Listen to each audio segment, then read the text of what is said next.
going on, everybody? Lawson Turner back with another episode of the Cover 2 podcast. And we have two amazing games to talk about and a prediction for the game tomorrow night.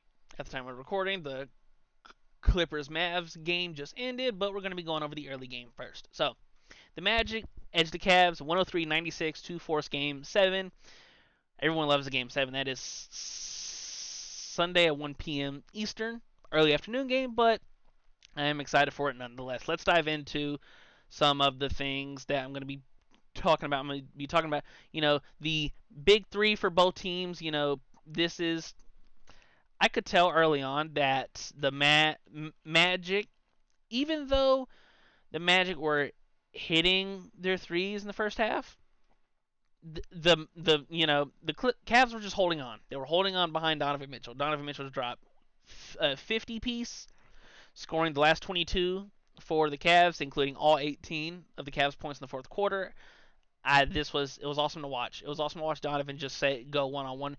And I was curious as to at what point would the Magic send a second defender to try and trap or get the ball out of his hands, and they didn't. They just kind of let him go, and everyone else, if anyone else is coming along for the ride, feel free.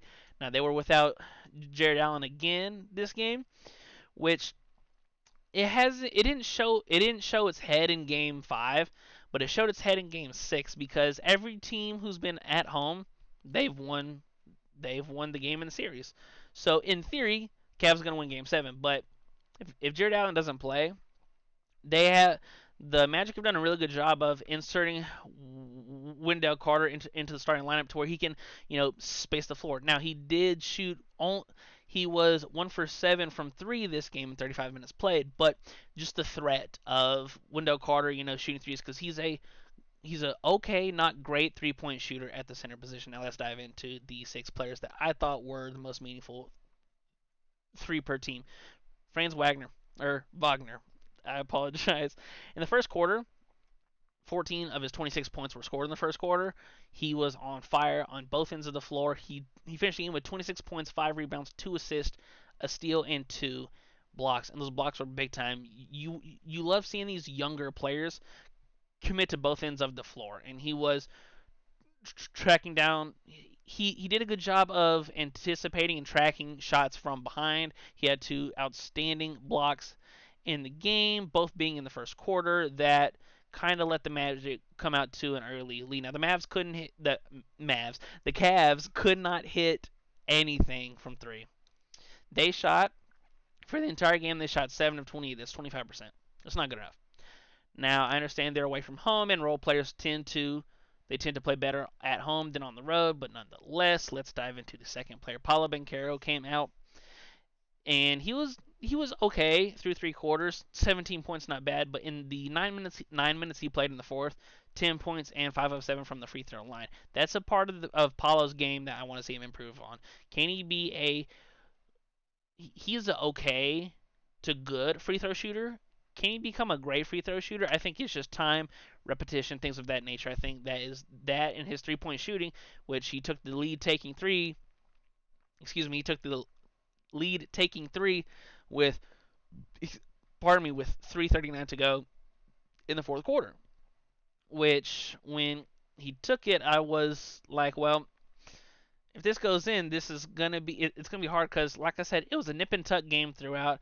We saw runs by the Magic, we saw runs by the Cavs, we saw the Cavs try and lock in defensively, and Jalen Suggs, 22 points, 6 rebounds, 4 assists, and was 6 for 13 from 3. To me, Jalen Suggs is the key for a game 7. And can Paolo protect the ball without, what do we talk about when we protect the ball? Don't turn the ball over, because we saw through the first 2 games he was a turnover machine, and then he cleaned it up at home. And last game only had 3 turnovers. Now you want to see 1 to 2 for your star players, but how him and Franz dominate the ball so much, it's good to see him only have 3 when we saw him earlier on in the series average 5 to 6 per game. Now let's go to the Cavs side. Like I said, Donovan Mitchell, 50 points, 4 rebounds, 4 assists. The last 22 for the Cavs, all 18 of the Cavs points that were scored in the fourth quarter was off Donovan Mitchell. He came down from a three that he hit, kind of hobbling and trying to get his knee like under him. I don't know if it's a sprain. It didn't look like it affected him because he was doing most of his damage. Getting into the lane, in the paint, pull up twos, scoop shots, things of that nature. He was damn near unstoppable. Darius Garland chipped in 21 points, 7 rebounds, and 5 assists. We normally want to see his assists be higher, but like I said, no one could hit anything. And if the Cavs are without Jared Allen for Game 7, they need more from Evan Mobley. 3 points, 6 rebounds. Now, he was good defensively. He had 5 blocks, but Evan Mobley is an outstanding defender. We know you're capable of this, but 3 points, 1 for 5 from the floor, it's unacceptable. You can't have that. Now the thing that some of the reasons that the Orlando Magic won this game were they won the points off turnover battle. They both had the same amount of turnovers, but the Orlando Magic had 18 points off those 13 turnovers. They both had 13, and the Cavs had 12. Where Jared Allen has been such a godsend for the Cavs before he, hurt his rib, he was protecting the offense. He was protecting the defensive glass. We saw the Magic last game, or this past game, I should say, have 15 offensive rebounds, and that's a lot. And they scored 15 points off those turnovers. You know, so the Cavs generated 7 offensive rebounds for 2 second chance points. While the Magic, 15 offensive rebounds is a lot. It is a lot for an entire game. Now, Jared Allen protects that because he's a big body who cleans the glass and a great rim protector. And the Magic won the rebounding battle by 10. This Game 7 is going to be awesome. I am super excited for Game 7. Everyone loves a Game 7. It's do or die, 48 minutes, who's got it? And if someone steps up, it ultimately just determines like who steps up. Like if who's going to be the role player that comes along for the ride with the Cavs? Because Donovan can score all he wants, but it's who else is coming for the ride? You know, someone else has to not lead and step up because I think Donovan Mitchell and Darius Garland are good enough on the offensive side to they're good enough on the offensive side to carry the bulk of the load. They need a couple Max Strus threes. They need Evan Mobley to give you double digits. And for the Magic, Franz, Paolo, and Suggs, they're young big three. They need to stay committed on both ends of the floor. Paolo, limit your turnovers and hit your free throws.